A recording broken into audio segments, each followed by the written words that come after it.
আসসালামু আলাইকুম প্রিয় দর্শক, আপনারা দেখছেন ইউটিউব চ্যানেল শিখা অনির্বাণ টিভি।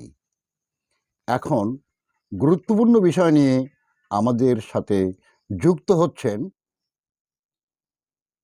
সুপ্রিয় দর্শক শ্রোতা মন্ডলী, আপনারা এই মুহূর্তে আমাকে যে যেখান থেকে শুনছেন এবং পরবর্তী যে যেখান থেকে শুনবেন, আপনাদের সকলকে জানাই আমি আমার আন্তরিক অভিনন্দন এবং শুভেচ্ছা যে আপনারা আমাদেরকে দেখছেন, আমাদের কথা শুনছেন। লকডাউন শুরু 13 তারিখ, তবে আজকে সারাদিনে যেভাবে ঢাকা শহরের অলিগলি রাস্তাঘাট খালি হয়ে গিয়েছে, এটা হচ্ছে যে প্রচন্ড জনসমর্থনের কারণে। এই যে আজকে যাহারা গ্রামীণ ব্যাংকের ভিতরে আগুন জ্বালিয়ে দিয়েছেন, তাদেরকে আমি জানাই আমার স্যালুট। বাংলাদেশে গ্রামীণ ব্যাংক, গ্রামীণ মোবাইল, গ্রামীণ টেলিফোন, গ্রামীণের কোনো কিছুই থাকবে না। কোনো কুত্তার নাম যদি গ্রামীণ হয়, সেটাও বাংলাদেশের মাটিতে থাকবে না। নো গ্রামীণ, নো গ্রামীণ মানে গ্রামীণ। ডাক্তার ইউনূসের ছায়া যেখানে আছে, সেই ছায়াও ধ্বংস হয়ে যাইতে হবে, কোনো কিছুই থাকবে না। এবং আপনি একটা কথা মনে রাখেন, এই আন্দোলনই আমাদের শেষ না। যদি কোনো হত্যাকাণ্ড ঘটে, তাহলে এটা মনে রাখবেন যে রোববার থেকে বাংলাদেশের জনগণই লাগাতার হরতালের ডাক দিয়ে দিবে, এটা একদম শিওর থাকে।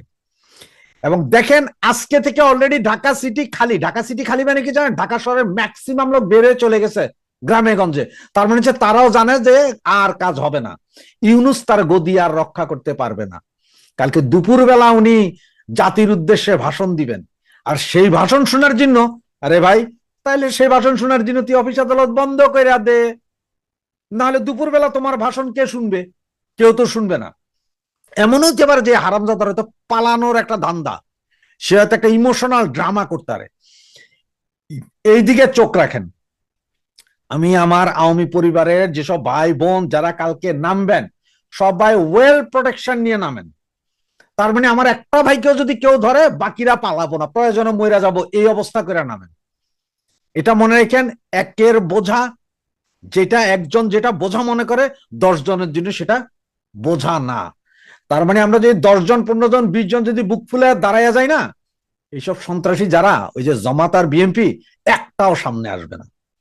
আর এনসিপি ওগুলো তো নাই, তারপরে দুই একটা কুকুর বিড়াল যদি সামনে পড়া যায়, এগুলারে কি করতে হবে আপনারা জানেন। ওই যে কেলানি আছে না, কেলানি, একটু কেলানি দিয়া ওগুলাকে পুলিশের হাতে দেওয়া দেয়, কেলানি দিয়া সোজা চান্দে পাঠাই দিবেন। যেইটারে ধরবেন কেলানি, এরপরে চান্দে।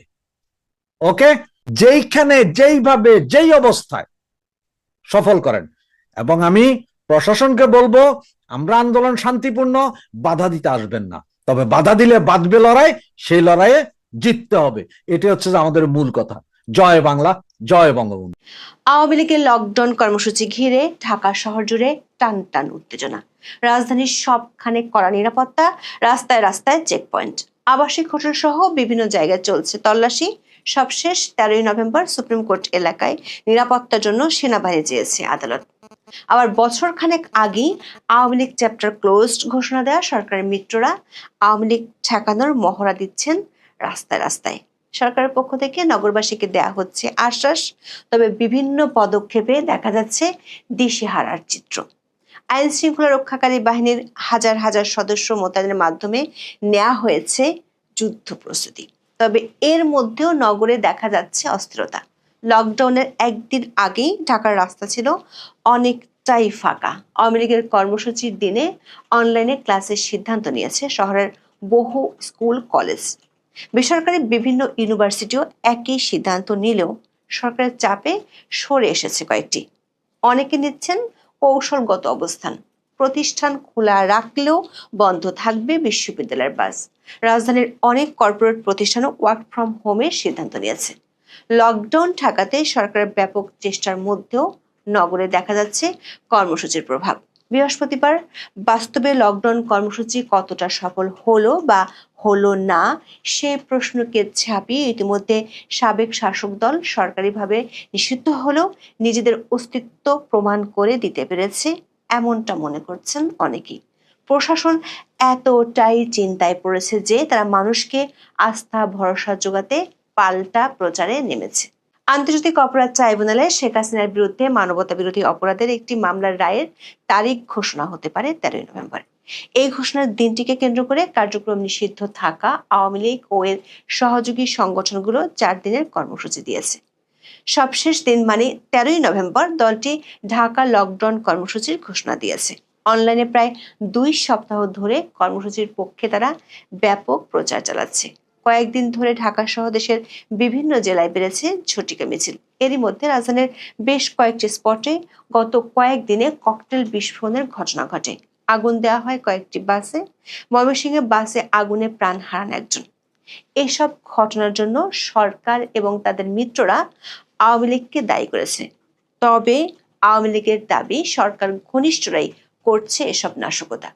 এমন পরিস্থিতিতে জনমনের সংখ্যা বাড়ছে, আর আওয়ামী লীগ ঠেকাতে নজিরবিহীন নিরাপত্তা প্রস্তুতি নেওয়া হয়েছে সরকারের পক্ষ থেকে। কয়েকদিন ধরে রাজধানীতে ব্যাপক তল্লাশি চালাচ্ছে পুলিশ। অন্তর্বর্তী সরকারের সমর্থকেরা মাত্র 15 মাস আগে নাগরিকের মোবাইল ফোন চেকের বিরুদ্ধে সোচ্চার থাকলেও এখন সবাই নীরব। সংবাদ মাধ্যমের উপস্থিতিতে অবলীলায় বিভিন্ন স্পটে মোবাইল ঘেঁটে দেখছে পুলিশ। এ কাজে অংশ নিচ্ছে সরকার সমর্থকরাও। লকডাউন সফল করতে আওয়ামী লীগের ব্যাপক প্রচার, সরকার উৎকণ্ঠা এবং রাস্তায় যুদ্ধ প্রস্তুতিতে সারা দেশে এখন একটাই প্রশ্ন, কি হতে যাচ্ছে 13 নভেম্বর? গত 12 মে থেকে সরকারের নির্বাহী আদেশে আওয়ামী লীগের সব ধরনের কার্যক্রম নিষিদ্ধ আছে। তা সত্ত্বেও দলটির নেতাকর্মীরা গত কয়েক মাসে ঝটিকা মিছিল করে আসছে। এর সাথে পাল্লা দিয়ে বেড়েছে সরকারের গ্রেপ্তার কার্যক্রম। আবার গত বছরের 5 আগস্টের পর থেকে দলটির প্রথম ও দ্বিতীয় সারির বেশিরভাগ নেতাই হয় বিদেশে, না হয় ঘরছাড়া। এমন পরিস্থিতিতে ঢাকা লকডাউন বা অচল করে দেওয়ার মতো কর্মসূচির যথার্থতা নিয়ে অনেকের মনে সন্দেহ ছিল। কিন্তু গত 10 নভেম্বর থেকে ধীরে ধীরে আওয়ামী লীগের কর্মসূচির প্রভাব এরই মধ্যে স্পষ্ট হয়ে উঠেছে রাজধানীতে। এমনকি আওয়ামী লীগ বিরোধী ও সরকার সমর্থক বলে পরিচিত রাজনৈতিক দলের অনেক নেতাই এমনটা মনে করছেন। 12 নভেম্বর রাস্তাঘাটে যানবাহন উল্লেখযোগ্য সংখ্যায় কমে গেছে। সন্ধ্যার পর চিত্র আরো বদলে যায়। এরই মধ্যে ধোলাইপাড় এলাকায় একটি বাসে আগুন দেওয়ার খবর পাওয়া যায়। এর আগের রাতে হযরত শাহজালাল আন্তর্জাতিক বিমানবন্দরের প্রবেশ পথে ককটেল বিস্ফোরণে আহত হন আনসারের এক সদস্য। অথচ একদিন আগে সরকার দেশের সবগুলো বিমানবন্দরের নিরাপত্তা জোরদার করার নির্দেশ দিয়েছিল। গত কয়েকদিনে বেশ কয়েকটি বাসে আগুন দেওয়ার ঘটনা ঘটেছে। ঘন ঘন ককটেল বিস্ফোরণ হচ্ছে। ঢাকার পুলিশ কমিশনার শেখ মোহাম্মদ সাজ্জাদ আলী জানিয়েছেন, গত 11 দিনে 15টি জায়গায় 17টি ককটেল বিস্ফোরণের ঘটনা ঘটেছে। আর গত 2 দিনে 9টি যানবাহনে আগুন দেওয়া হয়েছে। গাজীপুরে গ্রামীণ টেলিকম ট্রাস্টের নিসর্গ রিসোর্ট থেকে সকালে উদ্ধার করা হয় 2টি পেট্রোল বোমা। দর্শক, গ্রামীণ টেলিকম ট্রাস্টের চেয়ারম্যান ও ব্যবস্থাপনা ট্রাস্টি হলেন বাংলাদেশের অন্তর্বর্তী সরকারের প্রধান উপদেষ্টা ডক্টর মোহাম্মদ ইউনূস। আবার ব্রাহ্মণবাড়িয়ার বিজয়নগরে গ্রামীণ ব্যাংকে পেট্রোল ঢেলে আগুন দেওয়া হয়েছে। মৌলভীবাজারে রেল লাইনে 12 নভেম্বর স্লিপার ফেলে ট্রেন দুর্ঘটনার চেষ্টা হয়েছে। বড় ধরনের দুর্ঘটনা থেকে রক্ষা পায় ঢাকাগামী কালনী এক্সপ্রেস। ঢাকা ও ঢাকার বাইরে বিভিন্ন জায়গায় কয়েকদিন ধরে ঘটছে এ ধরনের ঘটনা। এসব ঘটনার দায় আওয়ামী লীগকে দিচ্ছেন সরকার সমর্থকেরা।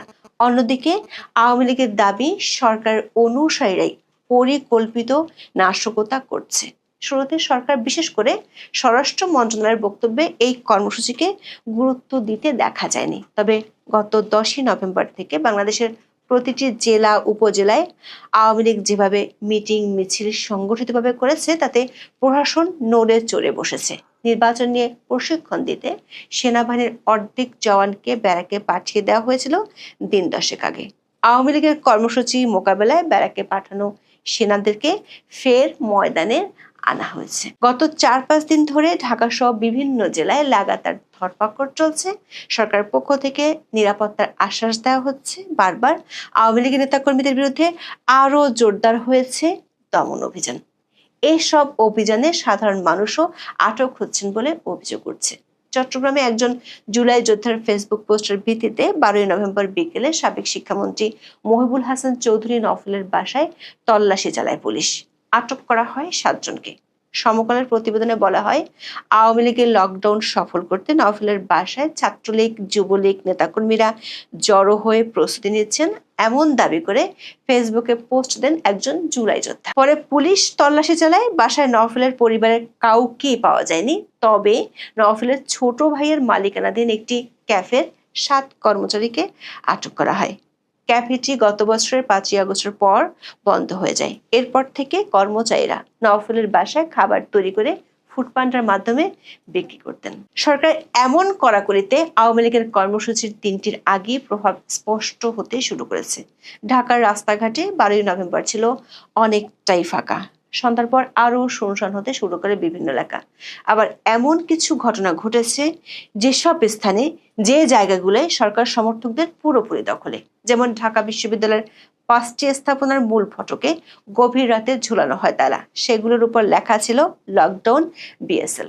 দর্শক, আওয়ামী লীগের অঙ্গ সংগঠন ছাত্রলীগ নিষিদ্ধ সংগঠন। ঢাকা বিশ্ববিদ্যালয়ের ক্যাম্পাসে ছাত্রলীগের অস্তিত্বই নেই। সেখানে 5টি ফটকে কিভাবে তালা ঝুলিয়ে দিল, সেই প্রশ্ন দেখা দিয়েছে অনেকের মনে। ভয় শুধু রাস্তায় নয়, শিক্ষা প্রতিষ্ঠানগুলোতেও পেয়ে বসেছে। নিরাপত্তাহীনতার শঙ্কায় রাজধানীর বিভিন্ন স্কুল কলেজে 13ই নভেম্বর ক্লাস পরীক্ষা স্থগিত করা হয়েছে। এসব প্রতিষ্ঠান চলবে অনলাইন ক্লাসে। কিছু বেসরকারি বিশ্ববিদ্যালয় একই ধরনের সিদ্ধান্ত নেয়। তবে সরকারের চাপে পিছু হটে অনেকে। বিশ্ববিদ্যালয় মঞ্জুরি কমিশনের হস্তক্ষেপে সিদ্ধান্ত পরিবর্তনের কথা জানায় কর্তৃপক্ষ।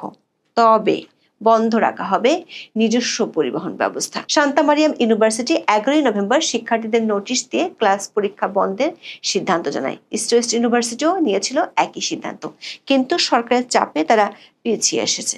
অবশ্য বিশ্ববিদ্যালয়ের সংশ্লিষ্টরা বলছেন, নিজস্ব পরিবহন ব্যবস্থা বন্ধ রাখার মাধ্যমে তারা একটি বার্তা দিচ্ছেন। সেটি হলো, নিরাপত্তার দায়-দায়িত্ব নিজেদের কাঁধে তারা নেবেন না। রাজধানীর বিভিন্ন কর্পোরেট প্রতিষ্ঠান তাদের কর্মীদের জন্য 13ই নভেম্বর ওয়ার্ক ফ্রম হোমের ঘোষণা দিয়েছে। বেশ কয়েকটি বেসরকারি উন্নয়ন সংস্থার কর্মীরাও কাজ করবেন বাসা থেকে। সব মিলিয়ে নানান শঙ্কা। আর সরকার অতি প্রতিক্রিয়ায় ক্ষমতা হারানোর 15 মাসের মাথায় আওয়ামী লীগের ঘোষিত লকডাউন সবার আলোচনার কেন্দ্রে জায়গা করে নিয়েছে। দিন শেষে সরকারের দুশ্চিন্তা আরো বেড়েছে। 13ই নভেম্বর সাবেক প্রধানমন্ত্রী শেখ হাসিনার মামলার রায়ের দিনক্ষণ ঠিক করাকে কেন্দ্র করে ট্রাইব্যুনাল এলাকায় সেনা মোতায়েন চেয়ে সেনা সদর দপ্তরে চিঠি দিয়েছে সুপ্রিম কোর্ট। বুধবার সেনা সদরে এই চিঠি দেওয়া হয়। সুপ্রিম কোর্টের জনসংযোগ কর্মকর্তা মোহাম্মদ শফিকুল ইসলাম দেশ রূপান্তরকে বলেছেন, ট্রাইব্যুনালে সেনা মোতায়েন চেয়ে সুপ্রিম কোর্টের রেজিস্ট্রার জেনারেল অফিস থেকে সেনা সদর দপ্তরে চিঠি পাঠানো হয়েছে। বিমানবন্দরের পাশাপাশি সকল রেলপথে নিরাপত্তা জোরদারের নির্দেশ দিয়েছে সরকার। স্বরাষ্ট্র মন্ত্রণালয় থেকে কাউকে সন্দেহ হলেই গ্রেপ্তারের নির্দেশ দেওয়া হয়েছে। এত নির্দেশনার পরও সরকার একদিকে যেমন জনমনের স্বস্তি আনতে পারছেন না, তেমনি নিজেও টেনশন মুক্ত হতে পারছে না। উপায় না দেখে নিজের মিত্র দলগুলোকে মাঠে থাকারও অনুরোধ জানিয়েছে।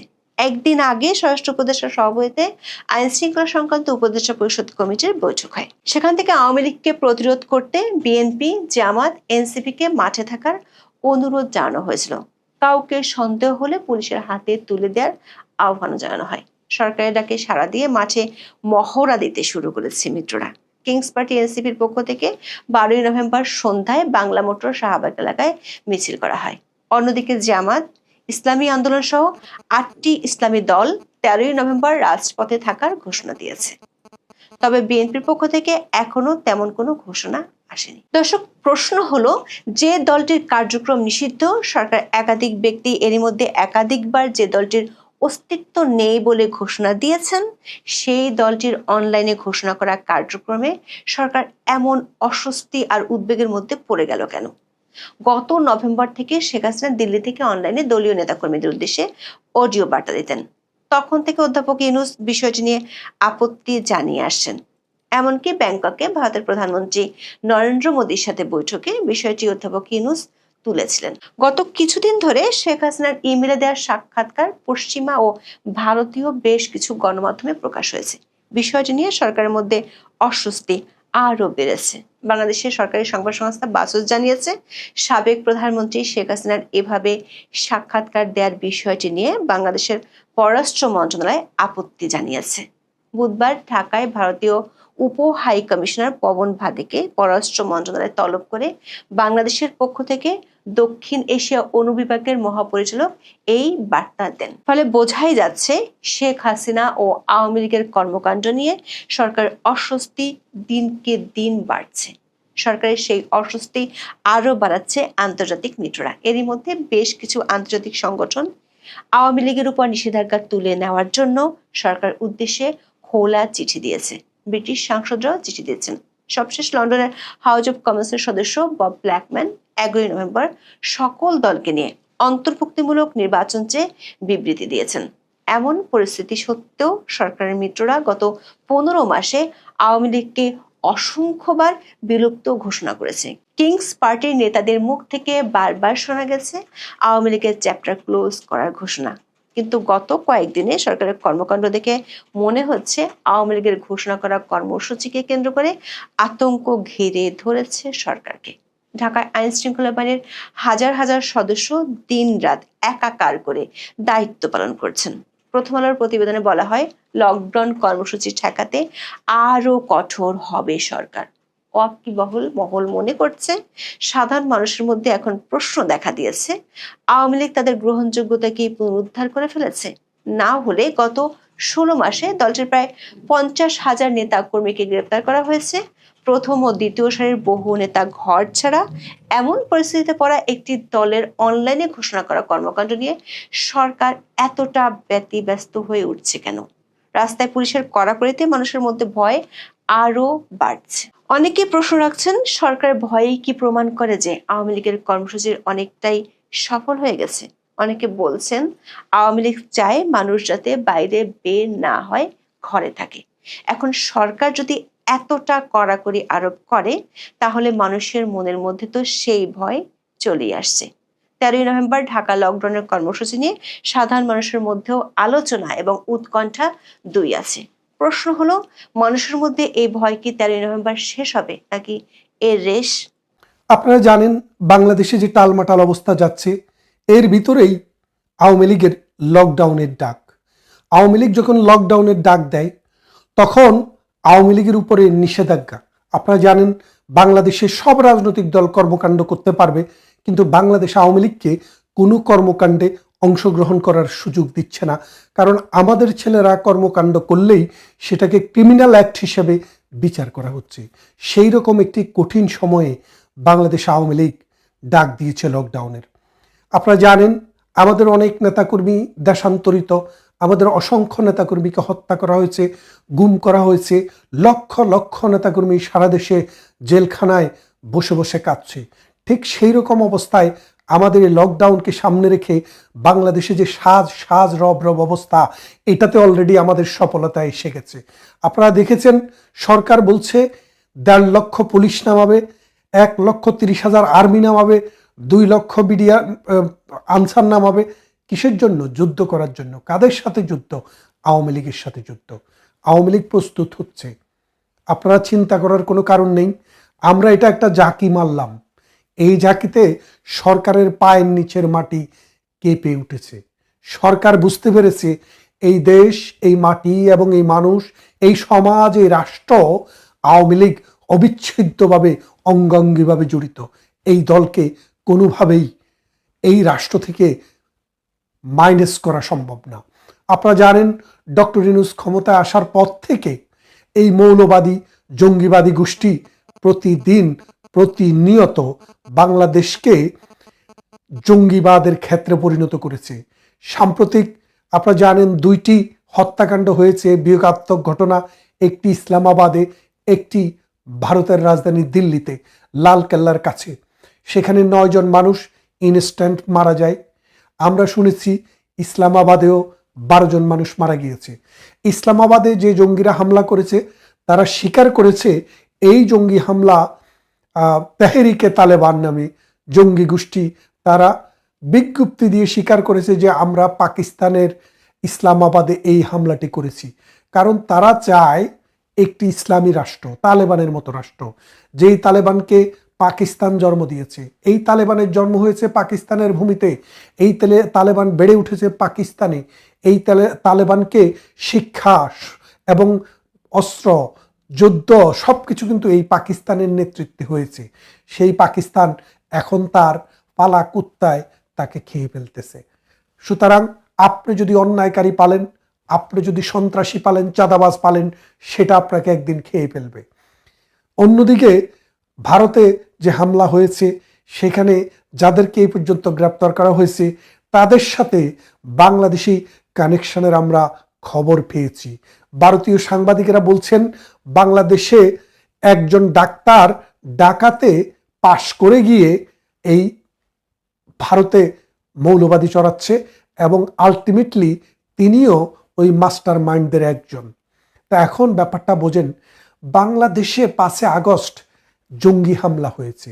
সেই জঙ্গি হামলায় আমাদের মেট্রো রেল পড়ে গেছে, আমাদের গণভবন ধ্বংস হয়ে গেছে, আমাদের সংসদ ভবন আক্রান্ত হয়েছে, আমাদের টেলিভিশন ভবন পুড়িয়ে ছারখার করে দেওয়া হয়েছে, আমাদের সেতু ভবনকে পুড়িয়ে দেওয়া হয়েছে, ঢাকা শহরটিকে এটি গোরস্থান তৈরি করে বাংলাদেশকে বলৎকার করা হয়েছে। সেই রকম অবস্থায় ডক্টর ইউনূস এসে ক্ষমতা নিয়েছেন। কিন্তু ক্ষমতা নিলে কি হবে? ডক্টর ইউনূস আছেন এখন দ্বৈত শাসনের মধ্যে। ডক্টর ইউনূসের আছে দায়িত্ব, কোনো ক্ষমতা নেই। আর অন্যদিকে এই জঙ্গিবাদী গোষ্ঠী জামাত শিবির সহ তাদের আছে ক্ষমতা, কোনো দায়িত্ব নেই।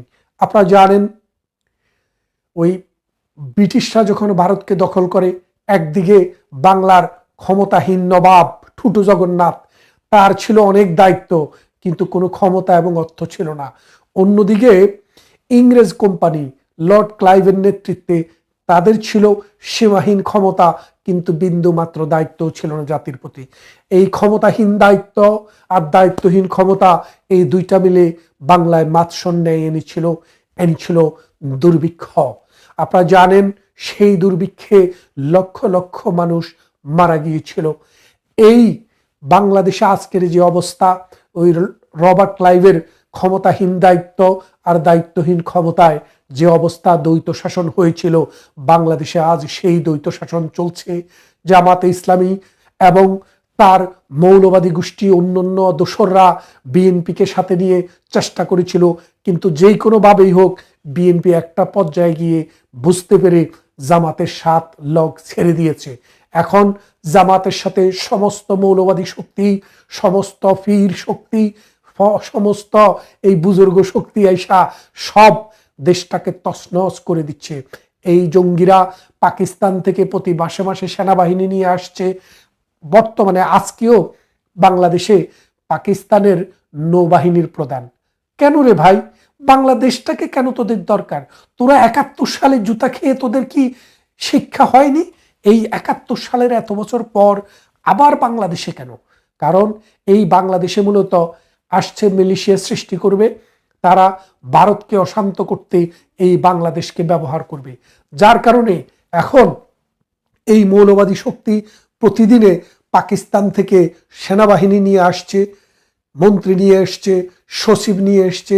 গত কদিন আগে আপনারা জানেন যে জৈশে মোহাম্মদী এবং লস্করে তৈয়বার যে সেকেন্ড ইন কমান্ড বাংলাদেশে ঘুরে গেছে। কেন? বাংলাদেশে শেখ হাসিনার সময় তাদের ভিসা হতো না, এখন তারা লাল পাসপোর্ট নিয়ে এয়ারপোর্টে আসে, মামার বাড়ির মতো চিল করে দেয়। আপনারা জানেন বাংলাদেশে ডক্টর ইউনূস ক্ষমতায় আসার পর পাকিস্তানের সাথে যে 2টি কারবার করেছে, অনেকগুলো কাজে করেছে, তার মধ্যে 2টি উল্লেখযোগ্য। একটি হচ্ছে চট্টগ্রাম বন্দরে যেহেতু পাকিস্তান থেকে মাঝে মাঝে জাহাজ আসে, সেই জাহাজে আসে জঙ্গিদের জন্য অস্ত্র, আসে মাদক, সেই জন্য বাংলাদেশ সরকার ব্যবস্থা করেছিল যে 2বার করে সেই জাহাজকে তল্লাশি করা হবে, অর্থাৎ সেখানে যে মাল আসবে, পণ্য আসবে, সেটাকে 2বার তল্লাশি করা হবে। কিন্তু ডক্টর ইউনূস সরকার আসার পর বলল এখন থেকে পাকিস্তান থেকে যেই সব জাহাজ আসবে সেগুলোকে আর তল্লাশি করা লাগবে না। এই যে দেখেন গত সপ্তাহে পাকিস্তান থেকে পাখির খাবার আনতে গিয়ে 2 টন নিয়ে আসছে ওই যে পপি সিড, যেগুলা দিয়ে হেরোইন, কোকেন, আফিম, মারিজুয়ানা বানায়। তাহলে আপনি চিন্তা করেন এই অল্প কদিনের ভিতরে পাকিস্তান লাইসেন্স পাওয়ার পরে এই অপকর্ম শুরু করেছে। 10টা আগস্টের কথা আপনারা কেউ ভুলে যাননি। তারপরে দেখেন বাংলাদেশের এয়ারপোর্টে দ্বিতীয় চুক্তিটি হলো যে বাংলাদেশের এয়ারপোর্টে এখন থেকে পাকিস্তানের লাল পাসপোর্ট নিয়ে অর্থাৎ কূটনৈতিক পাসপোর্ট নিয়ে যারা আসবে তাদেরকে আর ভিসা নিয়ে আসতে হবে না। অথচ ভারতের কূটনীতিকেরাও আমাদের দেশে ভিসা নিয়েই আসেন, কিন্তু পাকিস্তানের কূটনীতিককে এখন আর ভিসা নিয়ে আসতে হবে না। তাহলে কি করতে হবে? মামার বাড়িতে এয়ারপোর্টে আসলে একটি বিশেষ বুথ থাকবে পাকিস্তানের জন্য, সেখানে সিল মারি দিবে, তানারা চলে আসবেন আমাদের দেশে।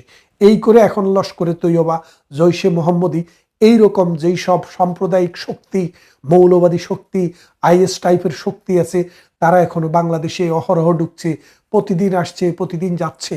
এবং তারা এই বাংলাদেশে যে জঙ্গি গোষ্ঠী 5 আগস্টে ক্ষমতা নিয়েছে, তাদেরকে দিয়ে এখন ভারতকে আক্রমণ করার চেষ্টা করা হচ্ছে।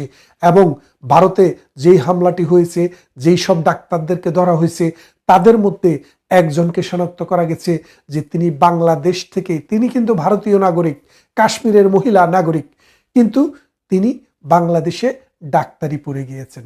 এবং এখানে থেকেই এই মৌলবাদী জঙ্গি গোষ্ঠী দ্বারা তিনি হৃষ্টপুষ্ট হয়েছেন। এখন নিজের দেশ ভারতে গিয়ে সেই দিল্লির লাল কেল্লার কাছে যে হামলা হলো, সেই হামলায় তাকে সাসপেক্ট করা হচ্ছে। আমরা যা বলছি, আমি যা বলছি, সেটি আমি যে তথ্য পেয়েছি বিভিন্ন সাংবাদিকের কাছ থেকে, সংবাদ বার্তা থেকে, তার ভিত্তিতে বলছি।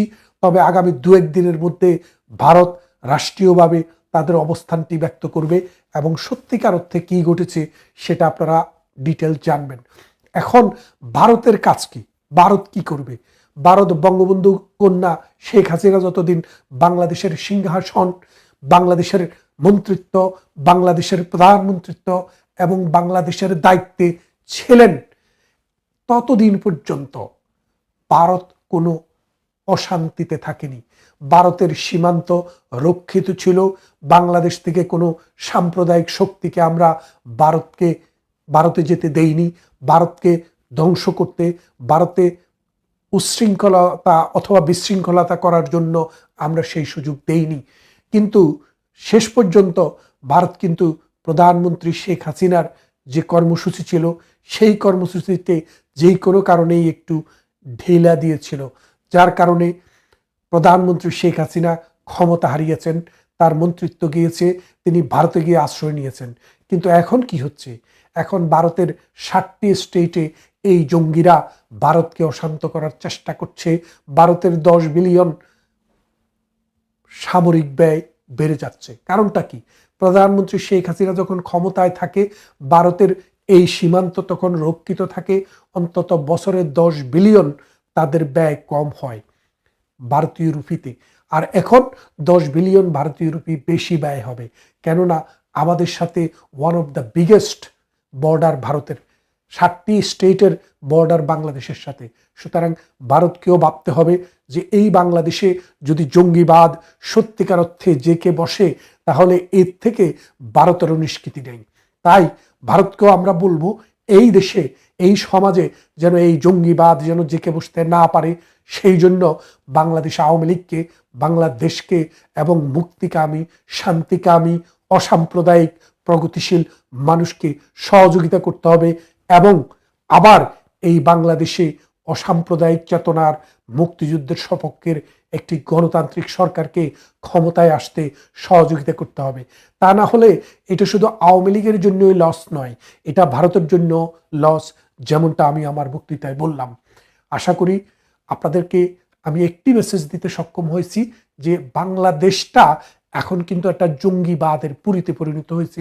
এই জঙ্গিবাদের পুরী থেকে এই দেশকে তুলতে হলে আন্তর্জাতিক শক্তিকে আমাদের সাথে সহযোগিতা করতে হবে এবং এই বাংলাদেশকে গণতান্ত্রিক পন্থায় আবার ফিরিয়ে আনতে হবে। কথা হবে অন্য কোনো ভিডিওতে।